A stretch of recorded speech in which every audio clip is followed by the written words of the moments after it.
Hello and welcome back to Joe Devers Lone Wolf HD Remastered. We just killed a lot of drag cars and I'm gonna take all them loot and continue on. You retreat from the bodies of your slain enemies and hurry towards the rear of the wagon, anxious to release Jen from the prison cage. You approach its lock. It's crude but sturdy.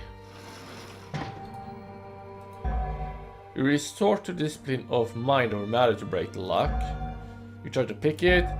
Even though you feel weary, you call upon your strength to bash the cage door. I'm gonna pick it. At least I'm gonna try and pick it. Oh, there he is.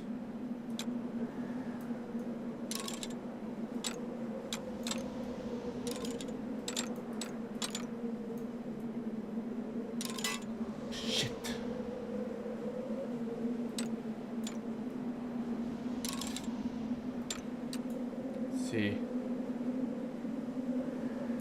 Oh.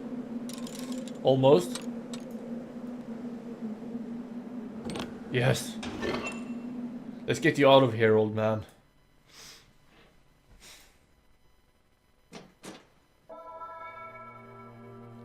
The cage is now open, but as you are about to take Yen out of it, you hear a feminine voice breaking the silence of the night. It's Leandra. The girl is rushing towards you, raising plumes of snow as she moves. "What are you doing here?" you say, incredulously. "What does it look like I'm doing?" "I'm taking care of my father," she replies, tersely. "I thought we agreed that was my mission," you reply, disconcerted by her sudden and unexpected appearance. "I'm just making sure you'd uphold your vow," she answers, sternly. Her seeming lack of faith in your ability to keep your promise both irritates and annoys you, but you do not let your emotion get the better of you. Leandra has followed you all the way from this secret exit from the mines. It was a rash and irresponsible thing for her to do, and yet understandable. Clearly, she is devoted to her father and will do anything she feels is necessary to ensure his safety. From a pocket of her tunic, she produces a potion of lumspur. Gently, she tilts back her father's head and pours the liquid slowly between his blooded lips. "Here," she says, "make yourself useful. Come and support his head. He'll revive in a few minutes. His black book is missing. I must look for it." You obey her request and comfort Yen as best as you can while she makes a thorough search of the wagon, the tents, and the corpses of the dead Drakkaren. While she is doing this, slowly Yen stirs to consciousness. Leandra returns. At the moment, his eyes flickers open. "Rest easy, father," she says in a soft and soothing voice you have not heard her use before. "Your captors have paid with their lives for what they've done to you." The lumspur is working and Yen's strength is fast returning. In just a few minutes, he is able to sit up and unaided. Leandra breathes a sigh of relief, and the two hug each other tightly.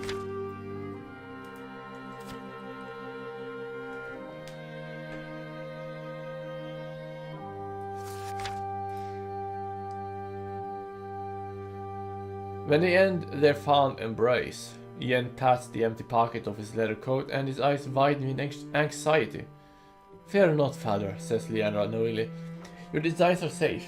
Here is your black book. I found it on the body of the guy over there," she says, pointing at the corpse of the wagon team leader lying nearby in the snow. It'll not be showing it to anyone now." Jesus. Yen forces a smile as he takes the book from his daughter's hand and slips it back into his pocket. "Praise Kai, this is a blessed relief," you say. "You may decide to forego your praise a while longer," says Leandra, ominously. "The book's been retrieved, but there is something else you should know."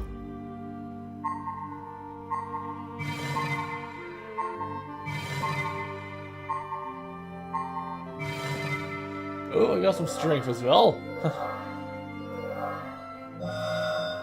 That's not happen too often.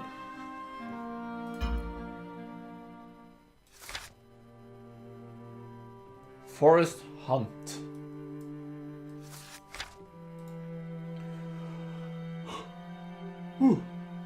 Leandro speaks in a subdued voice. The Gaiax have some things of mine that must not fall into the hands of the Dark Lords. I invented and built an engine myself. Leandro glances at her father hesitantly before she continues. It's much smaller, safer, and more powerful than any of my father's machines. While working in the western part of the forest, the miners found themselves in an old Chianti chamber. I found a crystal there. My engine harnesses its energy in a way I would not have believed possible. Jens' eyes widen and he struggles to draw breath. Leandra. The relics of the Chianti are cursed, he gasps. No good come from using them. You promised me you wouldn't. I'm sorry, father. I love you dearly, but I'll not be held back by old superstitions. My prototype engine will change all of our lives for the better. I'm an inventor too, and a very good one. Will you never give me any credit for my work? And now the guys have it. I credit you that, scoffs Jan. And when the Dark Lord Masters receive it, how will it change our lives for the better then? Jan struggles to contain his anger. I know very well the thrill of discovery. But this is just a selfish pride. In Ishir's name, how did you lose it? I hoped I would find the prototype here among the loot, but my hopes were misplaced. I had the device in my possession in Rockstone, but I dropped it when I was running from the Gaiax. I saw them retrieving it and handing it over to the Dracarim. This was before our mighty Fry Earl stepped in to save the day. My lord, it's you, he says, I salute you respectfully. His deference to your rank is very different to the recognition you received from his daughter at your first meeting. It is clear, however, that Jan is determined to get the whole picture about the attack. With a frown, he says, My lord, the enemy must have known about my daughter's work. Yet it seems they didn't know about her. Or they would not come looking for me. Leandra now fully realizes the consequences of her actions and tears begin to dwell in her eyes. She stands in an awkward silence, staring at the snowy ground. Yen continues, Now that Leandra's engine is in enemy hands, may Kai and Ishir have mercy on us all. They will take it to Vetag, of that I am sure. That cursed tower is perched on the cliff's edge on the far north side of the sunken forest. Leandra finds her voice and gives you a few quiet words of advice. To reach Vetag, you'll need to cross the great chasm. It divides the sunken forest near its center. There are 2 ways, I know, to cross the chasm. But we can discuss this later. Now I need to take my father somewhere that is safe. We must go back to the mines. Your keen ears hear the distinctive sound of Dracarim approaching the encampment. You tell Leandra to assist her father and make good an escape, while they still can. Leandra helps her father to his feet and supports his weight. Go as quickly as you can, you say, and may Ishir's light guide your way. Moments after they disappear among the trees, a war party of Dracarims enters the encampment area. They see the bodies of their slain comrades and they come rushing forward with their weapons drawn. They are hungry for revenge.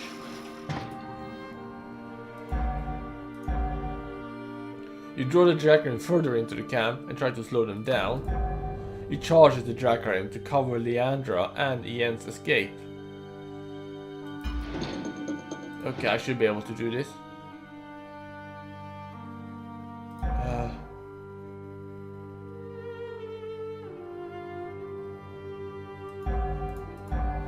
No, let's go with that. Yeah, let's charge in on them.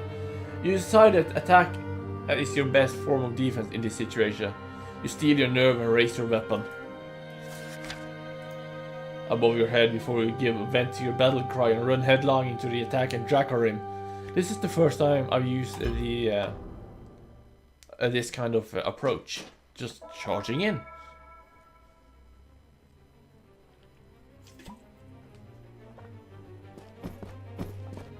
Hi guys. Not a delay. I know what to do.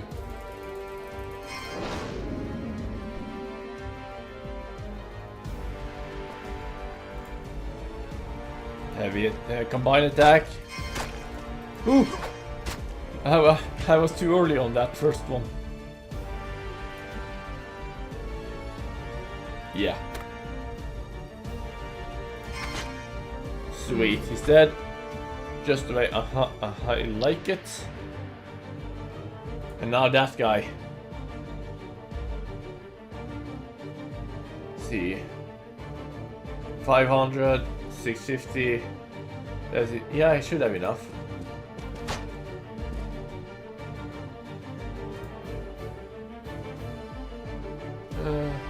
Boost charge. Yeah, sure, why not?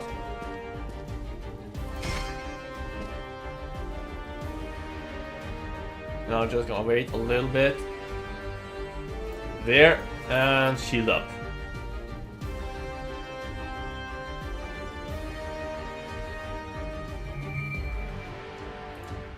Now what should we do? I could 650, 100. Sure, why not? Mind over matter. Use it on him. Now will have a harder time hitting me. And I'll have an easier time hitting him in his face.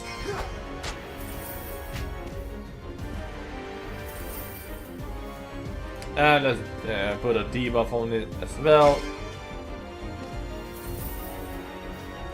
And why not just fire a poison arrow on his face as well, just for the sake of it.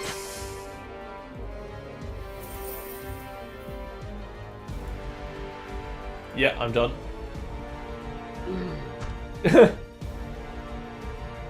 Well, that was a bloody overkill, if I've ever seen one. That felt great. And the fly is gone as well. Haha.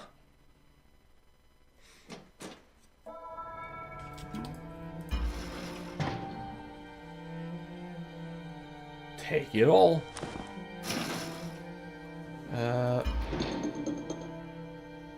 Yeah, sure. Having defeated the Dracarim, you pause for a few moments to scour the surrounding trees for signs for other enemies. The dark forest echoes with strange noises, some are close and some are distant. You detect the noise of Dracarim and guys moving through the trees, and you also hear the sound of loot wagons being hauled across snow-covered trails in order to avoid running foul of them. You will need to find a high vantage point where you can determine precisely where these enemies' units are located. You're about to leave the encampment when another sound demands your attention. From out of the surrounding trees, the wolf pack emerges, led by the old male with a distinctive patch of white fur in the center of his forehead. You stare into his amber eyes, and immediately it knows your intentions. With its snout, the pack leader indicates towards the distance. The wolf then moves calmly in this direction. As he goes, he turns and looks at you again. You smile at him and nod your head in acknowledgement. You're grateful for his help.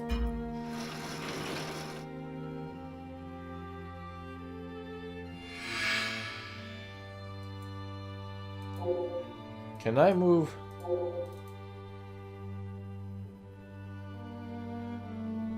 I can. Huh, I actually can. Sweet. Okay, let's visit the merchant quickly. Be right back.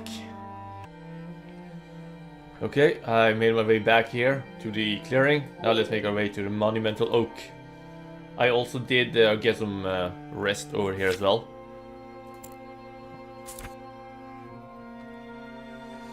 You join the wolf pack and run with them through the dense timberland. At length, you arrive at the base of a monumental oak that rises solitary above the pine tops. Its massive trunk ascends into the dark sky, providing the promise of a useful observation point. Ooh, burping. Sorry.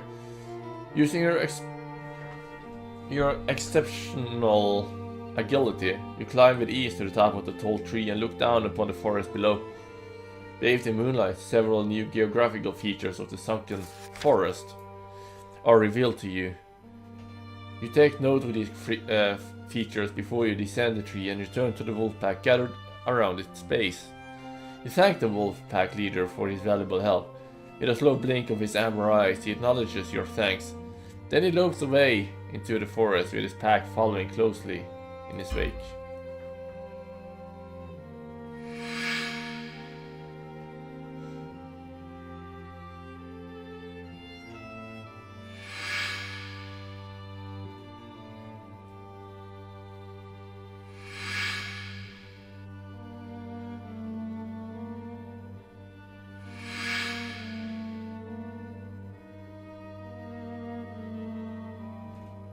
Okay, so there are 3 optional locations, and the main one is over at the mine.